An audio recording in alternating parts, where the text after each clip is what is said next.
Welcome to Brandstorm, the podcast that talks to the people behind America's brands. I'm Dan Trzynski, president of Platypus Advertising and Design. And I'm Nancy Christopher, PR director at Platypus. Our guest today was an early adopter of social PR, and she's considered an industry thought leader in this space. She spends much of her time teaching, speaking, and writing for various search and social marketing platforms and has shared panels with the likes of Google, Microsoft, and Dig. Please welcome Lisa Beyer, founder of the Beyer Group and author of the book, Social PR Secrets. Thanks for joining us, Lisa. Thank you so much for having me, Nancy and Dan. Hi, Lisa. I think you were definitely an early adapter. I think when you first started this, we were friends on MySpace. Mm-hmm. Yeah. Really? So I was thinking about this. Yeah, I was like, okay, this is going back to like 2006 or 7. So Yeah, definitely. Well, Lisa, I know Dan knows you well, but tell us a little bit about yourself and what you do. Sure. So I come from a traditional public relations background, pre-Google days, and corporate communications. My agency specialized in traditional corporate communications and branding. And I had this aha moment when I went to a conference and also had some high-tech, fast-moving .com clients that wanted to go from a 6-month campaign traditionally in PR to get media coverage to having to raise funds and raise money and wanted to get publicity in weeks. So it went from months to weeks. So I realized that you could use the internet and Google to get the word out quicker than it would be to go through journalists. And I kind of by accident figured out how to do SEO and optimize public relations and reach investors or potential investors and journalists very quickly using the internet. And once I discovered that, it's kind of like, okay, you have to keep moving with the cheese, right? So Exactly. right. Public relations really hadn't changed in about 100 years. Nothing changed. Right. And it was at that moment that I realized what a huge opportunity this could be for brands and also for public relations professionals to leverage the internet, leverage search marketing, leverage Google to get the word out from a publicity standpoint. And then when social came around, I realized early with social to bring that into the public relations strategy. The problem with all that was that I was so early that I had to explain to prospects and clients and my employees and teach them why we were doing things different. So it was a constant education process. It still kind of is, but it's not like it was, let's say, 8 years ago. So it became such a process that I realized, maybe I should write a book about this. And that's how the first edition of Social PR Secrets was published, because it was just easier than having to say the same thing over again. So it was almost like a playbook for brands and for my employees and for prospects. Yeah, it's a great book. And in your opinion, how much really has the PR professional role changed? It really depends. I mean, most public relations agencies realize now that they have to at least say that they're including social in search, and it's called digital PR now. I don't truly think that it's still being used by most agencies to the most that it can be to reach the fullest benefits. I still think that a lot of agencies fall back on traditional, and there's nothing wrong with traditional. There's still a place for pitching journalists and outreach like it has always been done. But there's room for improvement when it comes to optimizing the public relations process and bringing search and social into the mix. The problem is the generations that are in the marketing and PR profession range from people in their 20s to 50s and 60s. And the older generations maybe don't think it's that important to learn all of this. So it's hard. I think in about 10 years, everything will fall into play and it'll be even playing fields. But for right now, it's a mixed bag. Yeah, I really see that from a local standpoint. It seems like it's still really all about outreach and relationships and things of that nature. But when you get to trying to get the word out nationally, I think all those social and digital techniques are really important. Definitely. And I mean, really, it's in favor of the smaller brands because the smaller brands can now compete against the larger brands much easier. And the smaller brands have more flexibility. So they can change a strategy and they don't need to go through this red tape of approval process. It's now easier for smaller brands to compete. And I think the larger brands are really the ones that in some ways are still lagging behind because there's a lot of red tape. They rely on the traditional more so. Yeah. Because it's just the way it's always been done, probably. Yeah. What you don't know, you don't know. It's such a changing industry that what was working, even when I first started bringing this into the strategy 8 or 10 years ago, it's not the same thing that's working today. The whole idea, though, is optimizing and making sure that you're as optimized as possible to really get the maximum amount of reach and exposure. that you possibly can. And there's a lot left on the table when it comes to optimization. So help me out, because I hear that word all the time, and I think everybody hears that all the time. So can you dig in a little bit on optimization? What does that mean? When I'm describing, I'll just give you some broad examples and then some really nitty-gritty examples. So Sure. Broad examples would be having multimedia with your storytelling, with your press releases, with your blog posts, and including video, including visuals that are going to help tell the story along with the text. So a very nitty-gritty example of that would be saving your file names, with branded keywords so that you're going to be more apt to come up in a Google image search. Same with videos, optimizing your videos with titles and meta descriptions and links in the description so that you're bringing traffic back from, let's say, YouTube back to your website or blog. So there's little things like that when I say money is basically left on the table, everybody says, oh, it's so important. SEO or search marketing is one of our top priorities. But when it really comes down to it, if you look at some of these reports, the budgets and the time and money are mostly spent in a lot of the advertising aspect of it. Advertising is great. It's immediate gratification. But at the end of the day, when those dollars stop going into the media buys, nothing continues. Where when you're optimizing, whether it's your public relations content, your website content, your blog content, it's going to keep giving back. It's going to keep growing. That momentum will keep going. Very much like traditional public relations. It's one of those things that you can't try it for 3 months and then give it up. You're constantly doing it little by little, and the more you do it and the longer you do it, those dividends pay forward. Do you find that when the algorithms change the way they do frequently, does that make a difference on optimization? It does. I mean, it definitely does. It makes things a little bit more challenging and fractured, and you have to keep kind of jumping through the hoops of what works today. And what works today is typically keeping up with the algorithms and understanding what doesn't work today. So you're going to stop putting your efforts and resources into really what's not as effective and looking at what is working. So just to give you an example, with Facebook, typically when they roll out new features like Facebook Live, for example, brands should be jumping on that right away, because that's going to be the most opportunity is when something new comes out. And when the least amount of brands are using it or users are using it, because Facebook is going to reward the ones that are the early adapters of it. Once everybody's using it, then it becomes harder to really get attention. You talked about optimizing press releases. So what's considered like the new press release now? The new press release can come in many shapes and forms, and I would say the latest and greatest press release would be IGTV. So Instagram just launched their latest feature. So you can now have your own channel on Instagram, very similar to how you can take advantage of the Facebook Live and Facebook Watch. I just actually did my first episode on IGTV last night, and I used it to announce social PR secrets for launching on Amazon. So it's not a crowded space right now, and I'm going to get more exposure and more reach than I would, let's say, in a year from now. Like Facebook Live, when it first came out, it was really easy to get exposure organically. Yeah, I read about the changes in Instagram a few weeks ago, and I think that's going to really be a game changer. It's got to make YouTube a little nervous, a little queasy, because Facebook owns Instagram and they've really never played in that space before. So yeah, I would say Snapchat is probably a little bit worried too. Right? Yeah.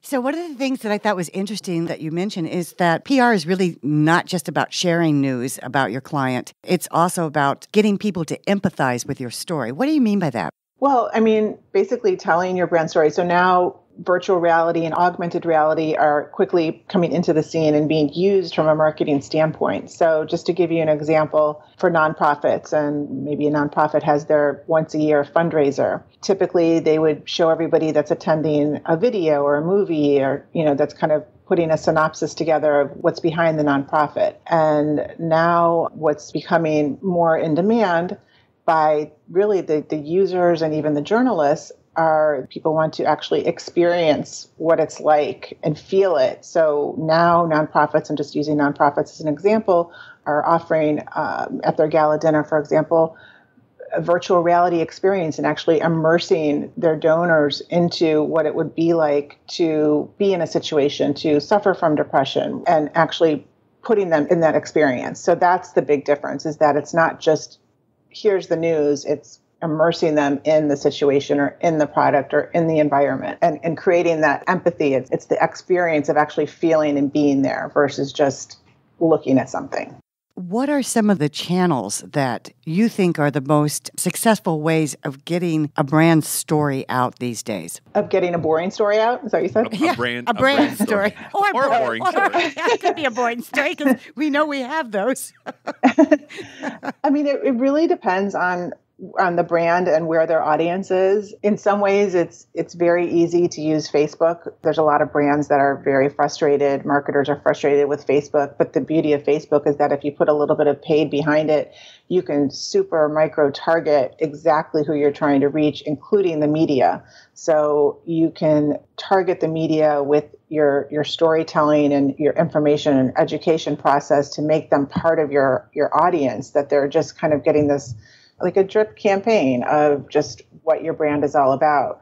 So you can do that with Facebook ads and creating custom audiences. The problem is that a lot of marketers and brands don't get it right when it comes to Facebook and hire the wrong people and end up wasting a lot of money and get very frustrated. But there really is a lot of potential with using Facebook ads to boost your stories, to boost your content out there to the right audience. And that audience could very well be your media list. So you're going to target individual reporters or media properties in general? Or maybe it's just the people that matter to your brand. You want to get the story to them. There's different ways you can target. For example, you could target anybody that visits your newsroom on your website. So if they're visiting your press releases, those pages on your website, you can retarget them on Facebook in the news feed. If you have the email addresses of your media list or if you have email address of a certain type of audience, you can retarget them with content. So it just really depends. And you can do very similar things on Twitter. Most journalists are on Twitter. And I love Twitter from a media relations standpoint because it's easy to interact. And that's basically where the new media relations is happening. Yeah, no question. You don't see a newscast today that Twitter isn't quoted as a source hardly at all today. So that's it's kind of crazy. It's the new postage stamp on the press release.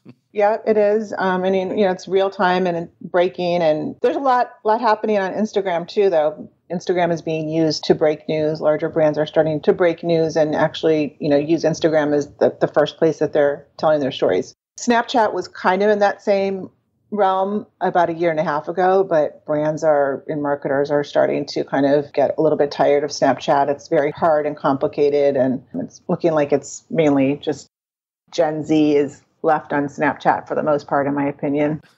And it disappears quickly too, doesn't it? It does. It does have a very creative storytelling aspect. It just doesn't have the momentum and the user base that Instagram and Facebook has. It seemed like a tool that popped up that was more a rebellious thing because mom and dad were on Facebook, so I want to go somewhere else. Right. Well, my kids love Snapchat. Yeah, they're in their 20s. You're on Facebook. Exactly.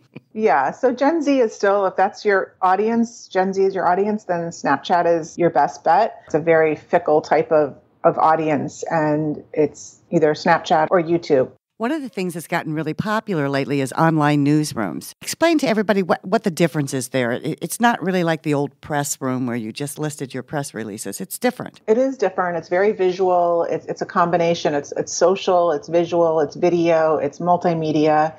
It's also bringing in, industry news and your own brand's news. So it's not just, like you said, a chronological list of press releases with links. It's a very active area of your website. And it's not just journalists that are going to that section of the website. So your prospects and your customers are going there like a check on what's happening within your industry, what's happening to find your social, your reviews. So it's really it's a hub of basically everything that's non-sales and marketing. It's more just a organic hub of news and content and visuals that can help your brand tell your story all in one place.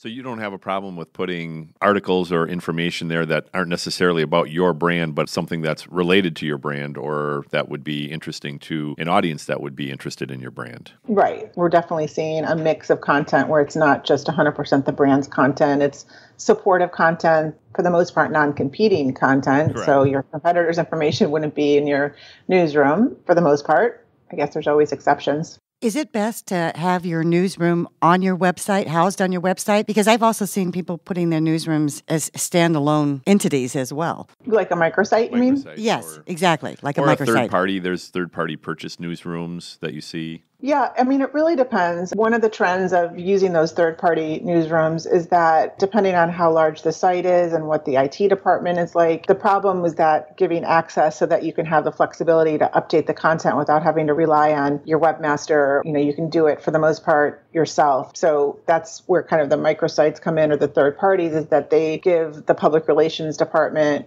or the public relations agency access to update and publish, and everything's right there for them to actually control. But are you giving up anything by that convenience from a standpoint of traction to your own website? It depends what your goals are. If you asked somebody that was, just 100% search marketer, SEO, they would probably have issues with it. Things have changed so much in the past 5 to 7 years when it comes to search that they're taking a step back and saying, okay, what's really best for the brand? And in some ways that might help with search. It really depends on the actual brand and what the platform is, how it's designed. But there's a great company called Tech Group that I love, that they do the newsrooms for Ford and Coca-Cola. Yes, they do a super job, I think. Yeah, they do an amazing job. So I've done a lot of webinars with them, and we do a lot of collaboration together. And so I'm a big fan of theirs. And as long as all of your teams are working together, it's not a problem.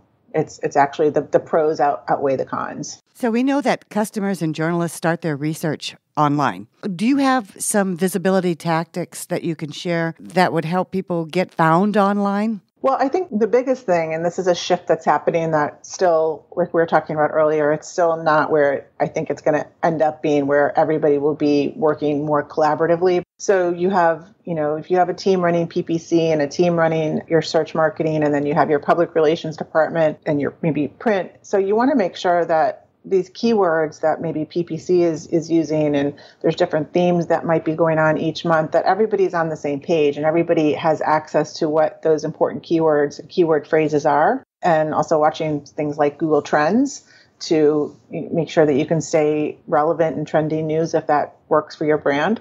So just making sure that everybody's sharing the knowledge and working together collaboratively so that, for example, public relations can feed off of PPC and have similar themes going so that they're using the power that PPC is using in the keywords and also that search is using. And also looking at your Google Analytics and looking at where traffic is coming from, and realizing from a public relations standpoint, the power that you actually have in getting those links from the publications from the authority sites. I mean, that's really why SEOs really loved putting out their own press releases and kind of ruined it for the legitimate press releases. Right. So that's what happens, is that you see an opportunity and people take advantage of it, and then things shift and algorithms start happening. Yeah, it just changes so much. So along that same line, how do you go about getting into the news feeds of people that matter to you most, like the journalists and maybe your customers? Well, like I said earlier, I mean, Facebook ads, doing the paid social, you can really dig deep and be micro-targeted to reach exactly who you want to reach. One thing, just to back up from that a minute, from the social ads, is that I just actually wrote an article in Search Engine Journal that published yesterday about the 9 steps to a social media strategy, which this would include public relations as well. A study just came out from Buffer and Social Media Today that 50% of large and small brands that were surveyed in this report do not have a documented strategy, don't have a documented social media strategy. And I would say that number is much higher because almost every brand that I've been on the inside of, almost every one of them, do not have their personas developed. Typically, each brand will have 3 or 4 personas represent their target audience. And so if you're a brand and you have your personas developed, you've named them, you know their interests, you know their psychodemographics, then you're going to be able to take that information and create content that those personas are going to really appreciate and love and engage with and share. And one of those personas should be the media that you're trying to attract. So there's a lot of opportunity right now because a lot of brands still don't have their social media and their social PR strategy documented. So if you do document it and you do take the time to really have this in place, then there's a huge competitive advantage. Yeah, I think there's still a lot of Wild West out there where people just go, well, we got to have a Facebook page, we got to have a Twitter account, and we need to post stuff. Yeah, and you know what? It sometimes works. It actually sometimes works, but you can't plan on just winging it to always work. I can just imagine what your planning sessions are like, Lisa, when you all sit together and say, okay, how are we going to get this news out? It's got to be very interesting. And then do you get how are we going to have the time to put that all together? Yeah. I mean, sometimes you can't really overthink it too. I mean, there's a lot of different choices right now. And having those personas as one of the beginning steps really makes it easy to decide, okay, this is how we're going to do it, because you know that persona so well that you know what network they're on, you know what they love, you know what their pain points are. And once you develop that great content specifically for that persona, then things get a little bit easier. Yeah, that's a great point. Great point. So we talked a little bit about Tech Group earlier. What about these professional platforms like PR Web and Pitch Engine?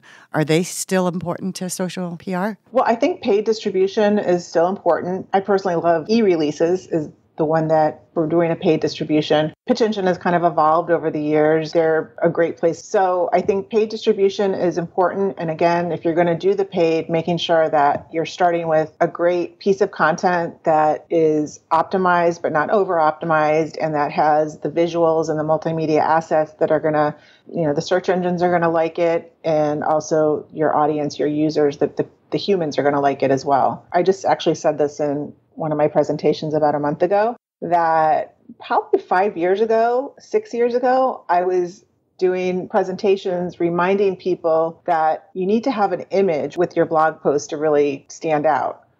And it's just funny that now I would never include that in my presentation. It's just, if you don't have an image in your blog post, something's wrong with you, right? Like that's just common knowledge. Like you have to. But you can't overemphasize the importance of visuals, because I think that's something that clients forget about a lot. Mm-hmm. We've got a story, we got news we want to share, but they don't think about the visual that has to come with it. Exactly. So just always investing in the visuals. I mean, even pre-Google, even when it was just traditional public relations and that was our only route and our only choice, it was always a competitive advantage to hire a photographer and get great visuals. We used to mail the press release and mail, the printed photographs. Right.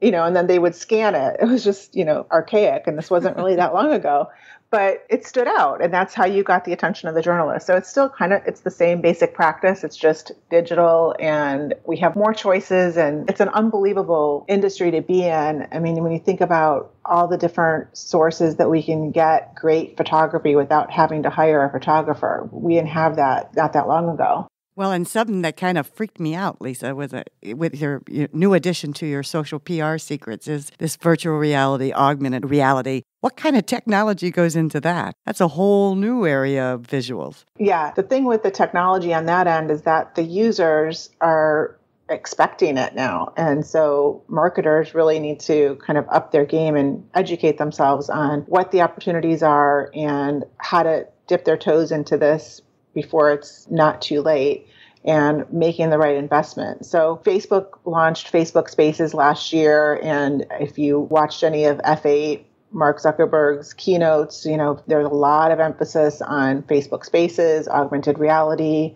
The technology is not caught up with the demand as far as making it super affordable, but it's getting there. So as long as you stay educated on what's happening in the AR, VR space, especially things like Facebook Spaces and things that Facebook is heavily investing in, then, you just have to kind of follow along and experiment and not wait for the after party. Right. What kind of technology are you looking at for something like that? Well, you can look at, for example, experimenting with buying a headset, like the Oculus Rift headset. If you invest in that now, then you can experiment on Facebook Spaces and just kind of, understand a little bit, not be so intimidated by what's happening. Yeah, it's a little intimidating, I admit. Yeah, even just using Snapchat. Snapchat was, one of the first pioneers of introducing augmented reality, image-based filters, and all the different things that you can do. So the one great thing about Snapchat, if you're going to use Snapchat for anything, is just you could just use it to create content and not actually publish it and just save it to your camera roll and publish it in other areas. So if you want to experiment, that's an easy way to experiment. Also using 360 videos, any type of 360 images, you could just use it through the iPhone and take a panoramic picture and, uploading it to Facebook, it turns it into a 360. So these are just little easy ways to get involved without having to heavily invest.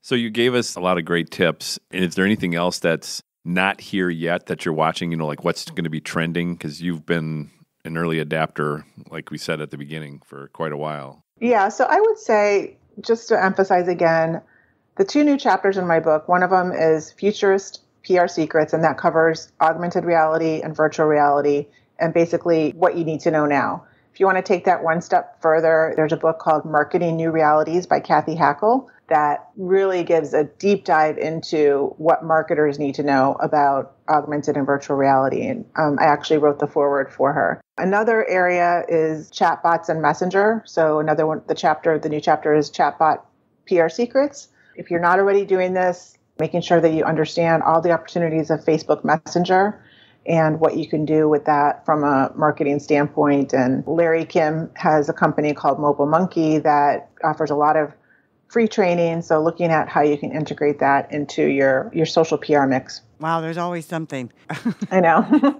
It just kind of boggles your mind. If people wanted to, what's the best way to connect with you, Lisa? You can connect with me on LinkedIn. All of my handles are Lisa Beyer. So Twitter is @Lisa Beyer, Instagram @Lisa Beyer, and LinkedIn, Lisa Beyer. You're fully optimized. Yeah. Yeah, I'm going to be doing some tips. I'm going to be using IGTV to offer tips, social PR secrets on a weekly basis. So follow me there if you want to get some real-time type of tips. Oh, that's cool. I will do that. All righty. Well, thank you, Lisa. It's been great talking to you. Thank you. Thanks for having me. And if you like what you've heard today, please don't forget to share, review, and subscribe to Brandstorm. This is Dan Trzynski along with Nancy Christopher at Platypus Advertising and Design, an awesome company that creates perceptions that influence choice for a variety of regional, national, and even global brands on a daily basis. We hope you'll join us next week for another episode of Brandstorm.